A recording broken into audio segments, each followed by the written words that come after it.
Welcome to this Prepared Life podcast where homesteading and the apocalypse meet. I'm Allison, your host.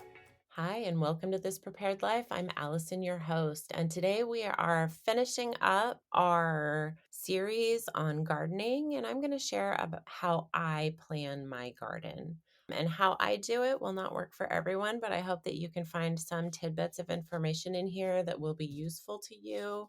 If you missed the first two episodes, we talked about planning your garden if you're starting from scratch. And then the very first one, we talked about just general garden terms. So if you are brand new to gardening and you missed those, I suggest you go back and check out the garden terms because I'm going to use a lot of those terms in this episode, but I am not going to define them for you. So that was garden terms and then garden planning. So gardening for us, I know I've said this before, but gardening is a year-round process. It is not something that stops in the winter or the fall. Garden season, is spring and summer, and we are tending the garden and weeding and harvesting and canning that harvest. But the winter is where the planning comes in. It's where I spend time poring over my garden notes and noting what did well the year before, what varieties did not do well that I maybe don't want to grow again. And I really spend time and effort and my energy in planning for the next season to make that the best that it can be and to provide as much food for my family as we can. So the first thing I do is I just make a list of everything that I want to grow. And I also note, what do I want this crop for? Is it just for fresh eating? Am I planning to use it in canning or freezing? So as an example, I'm going to write lettuce down. We eat a lot of salads in the spring, but I'm not preserving those. So those are really just fresh eating. But tomatoes, we are eating those fresh. And the only time of year I eat tomatoes is when I grow them in my garden.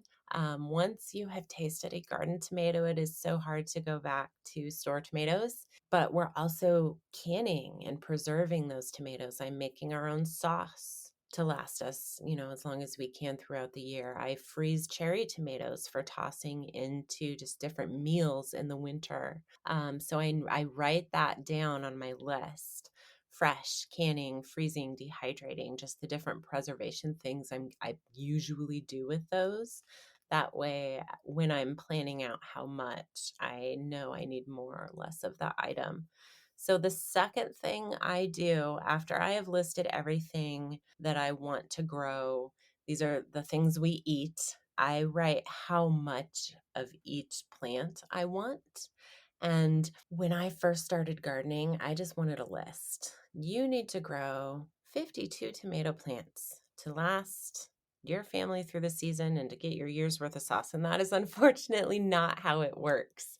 There's a lot of trial and error in this because every family eats different amounts of things. We don't eat a lot of pasta, so I go through maybe less tomatoes than other families who might eat a lot of pasta. So it's really just trial and error and thinking about how your family eats throughout the year and what you might need. So there are charts online, and you can search for those that give just the average plant yields. And I use those as a base, but I always plant extra. And I plant extra because bugs, weather, disease, life circumstances happen and the weeding doesn't get done. Like, so many different things affect the yield of a plant. So I would rather have more than we need than less. If I have more than we need, then I am able to give that away to other people. I am able to sell it. Maybe you're donating it to the food bank. I always plant extra just for that variety of reasons. The third thing I do is I know how much space each plant needs. And this is something that as you grow in your experience gardening, you're not going to have to look up every year. Like, I don't write down exactly how many inches of space my lettuce needs every year. I just kind of know that if I have one raised bed constantly going of lettuce, that's going to meet the needs of our family. So again, it's trial and error and it's learning. But in the beginning, when you are just starting, you can use, those charts you find online, use your seed packet because that will also say how much space the plant needs. And that helps you plan where in your garden those plants are going to go. So for me, I have a large map of my garden on graph paper. And then I also have smaller maps. And my large graph paper map is to scale, but my smaller maps, usually they're just like a handwritten scribble. Sometimes I make them to graph paper. I think it depends on my mood. Those smaller maps that I make each year are that year's map for that smaller space, and I write all my notes on it. So while my big map, and it's so hard to, I wish I could show you. You can go to my Instagram and see pictures. There's always pictures of my garden stuff there. But my large map shows every area and where it is on the garden. But the smaller map might just be these 3 raised beds, and I will write, the date, planted carrots and what variety of carrots and how many feet or how many plants I put in that section. And so that's what my smaller maps are. And they come out with me to the garden every day. Every time I go to the garden, I take a clipboard with these smaller maps because I'm writing notes. And maybe I'm writing this variety of green beans is really not doing well here. Because then when I come back into fall and winter and I'm looking through these notes, I remember that. Because no matter how much I think I will remember, these things I don't. So writing them down is important. So back to where in the garden your plants are going to go. You're going to look at the space you have, and then you look at how much space that plant requires. And then you multiply it by how many of those plants you want. And that is going to dictate where those plants are going to go. And maybe you're doing row planting and they're all going to go on one big row together. Maybe you're doing raised beds and you got to sprinkle them about. Maybe you are doing spot gardening and you are just putting plants where you can find space for them in your yard. But knowing the space you have available and how much space those plants take is important so you're not overcrowding your plants and you're getting the best yield for them. So the next thing I do, and this is probably the thing everyone gets so excited about, is I sit down with my seed packets. And at this point, I've already ordered my seeds and my seeds are delivered. So I have them and they're ready.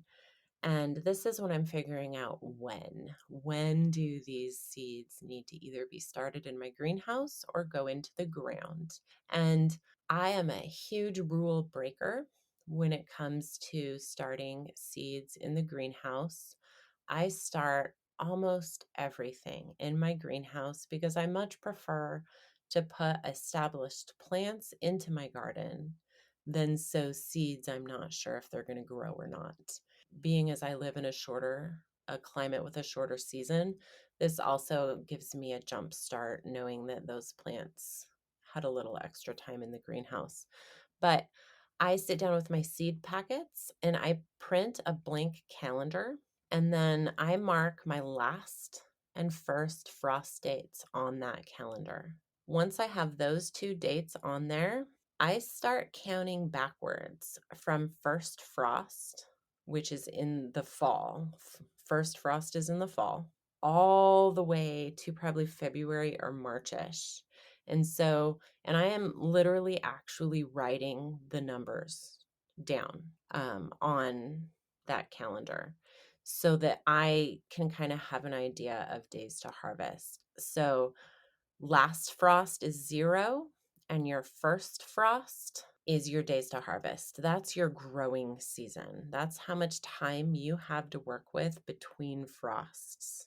So I start writing all of those down and I count negative numbers into February and March because that gives me my days and weeks of the things I'm planting in my greenhouse. And then I start making a list of, okay, tomatoes. And I look at the back of the seed packet and it might say, 8 to 10 weeks before. And so on my 8 to 10 weeks before last frost, I write down my tomato varieties because I know that's when I need to plant those. Or maybe you have something and it says plant 2 to 4 weeks before last frost. And so I would go to the 2 to 4 weeks section of my calendar and write down whatever variety of plant that is. And so that's really going one by one through your seeds and just marking down, okay, on my calendar, this is when I need to plant these things. So the next thing I do is I wait impatiently for the dates on my calendar that I get to start those seeds. And I am always itching and ready to go, and usually end up starting something too early just because I need to get my fingers in the dirt. But yes, so then you wait impatiently and you care for your seedlings and start planting outside as soon as your last frost happens. So that's just a nutshell of how I plan. First, I make a list of everything that I want to grow. Second, I make a list of how much of each thing I want to grow. Then I plan where in the garden it's going to go. And then I plan when it needs started in my greenhouse or sowed outside. And then I start planting. So, how I plan my garden in a nutshell. I hope that you can take some of that information and that in this podcast format, this makes some sense.